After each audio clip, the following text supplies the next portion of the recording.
Did you know that chocolate grows on trees? Not as a chocolate bar, but inside a colorful fruit called a cocoa pod.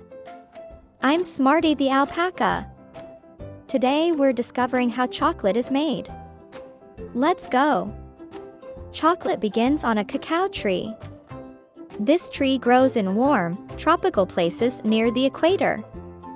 Instead of apples or oranges, cacao trees grow big oval fruits called cocoa pods.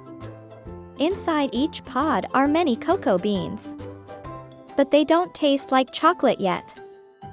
First, farmers open the pods and take out the beans. Then the beans are left to rest and change flavor. This is called fermentation.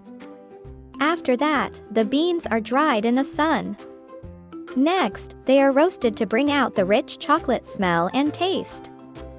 Then the shells are removed, and the inside of the beans is crushed. This makes a thick cocoa paste.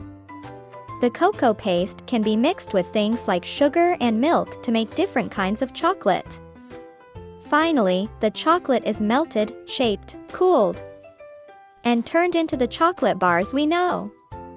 So chocolate doesn't start in a shop. It starts as beans inside a fruit, growing on a tree. Isn't that amazing? Thanks for learning with me today. Which food should we discover next?